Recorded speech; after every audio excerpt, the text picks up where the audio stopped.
Alvin Norwanda Istiqomah, absen 34 dari kelas X MIPA 5. Di sini saya akan mempresentasikan mengenai bakteri. Pertama-tama kita bahas mengenai pengertian dari bakteri. Istilah bakteri sendiri itu berasal dari bahasa Yunani dari kata bakterion yang berarti tongkat atau batang. Bersel satu dan umumnya tidak berklorofil.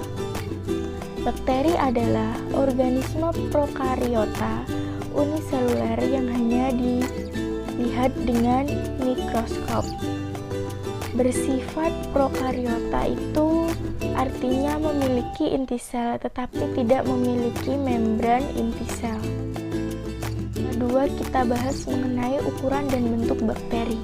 Panjang bakteri pada umumnya berkisar antara 0,5 sampai 3 mikron, sedangkan lebarnya berkisar antara 0,1 sampai 0,2 mikron.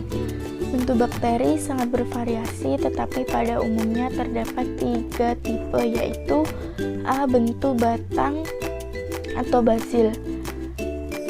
Basil terdapat basil tunggal, yaitu hanya berbentuk satu batang tunggal, contohnya Salmonella typhosa. Kemudian diplobasil, bakteri berbentuk basil yang bergandengan dua-dua.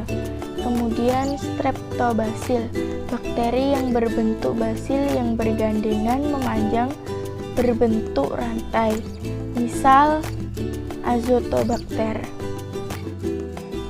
B. Bentuk bulat. Terdapat monococcus, yaitu bakteri berbentuk bola tunggal, misalnya Monococcus gonorrhoeae.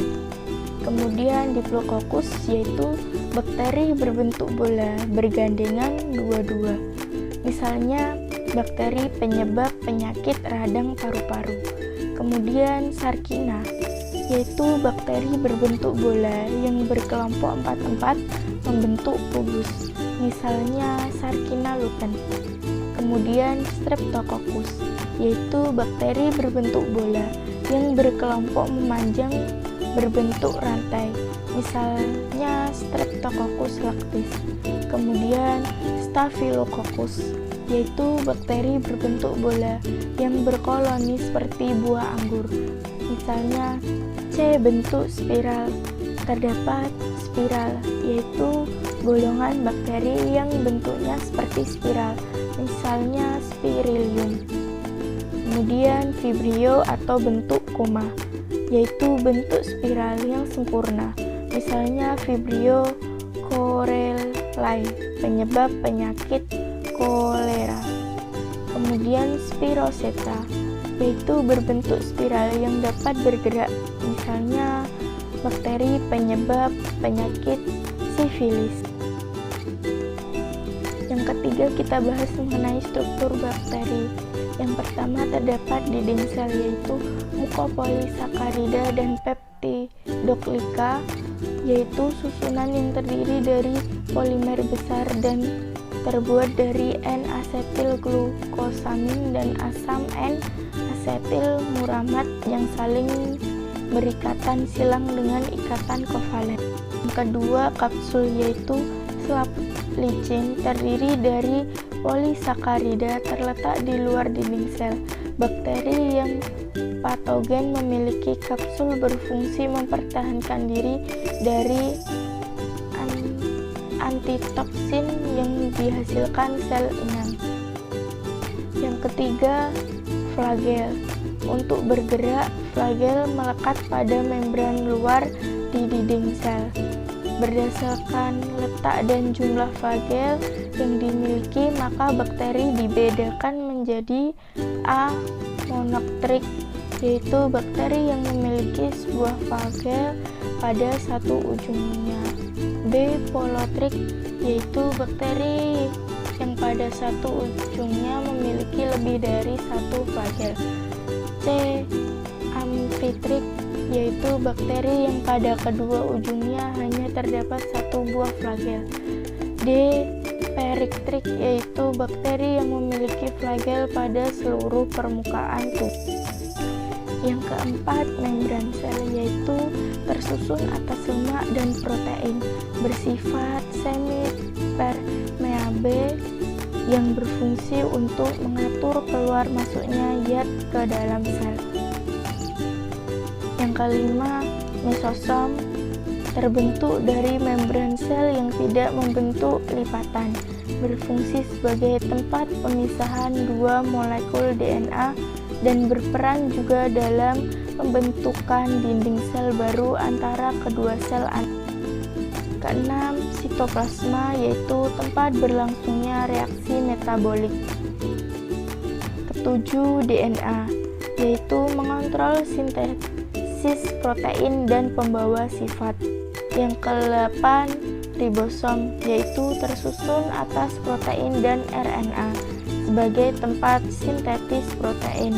9, endospora, terbentuk pada saat lingkungan yang tidak menguntungkan, misal kekurangan nutrisi dan air, suhu yang sangat panas atau sangat dingin serta racun, misalnya bakteri Clostridium dan Bacillus.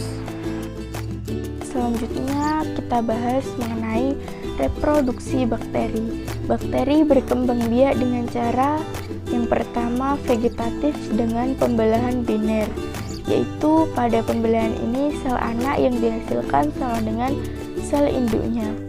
Yang kedua generatif dengan rekombinasi genetik, yaitu pemindahan secara langsung bahan genetik DNA di antara dua sel bakteri melalui proses berikut.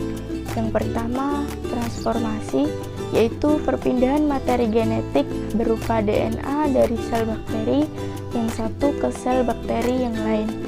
Yang kedua, transduksi, yaitu pemindahan materi genetik bakteri ke bakteri lain dengan perantaraan virus.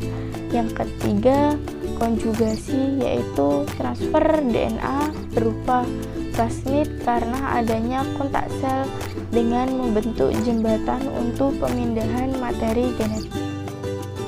Kemudian contoh-contoh dari bakteri. Bakteri itu ada yang menguntungkan dan ada yang merugikan. Berikut contoh-contoh bakteri yang menguntungkan. Yang pertama yaitu Lactobacillus casei, digunakan dalam pembuatan keju dan minuman nata de coco. Kemudian Streptococcus lactis yang digunakan dalam pembuatan keju dan mentega. Kemudian Acetobacter penting dalam pembuatan asam gula dan nata de coco, dan masih banyak lagi. Kemudian bakteri yang merugikan itu ada yang pertama Vibrio coma, yaitu penyakit kolera. Kemudian Treponema pallidum, yaitu sifilis. Kemudian Salmonella typhosa, yaitu tifus. Kemudian masih ada banyak lagi.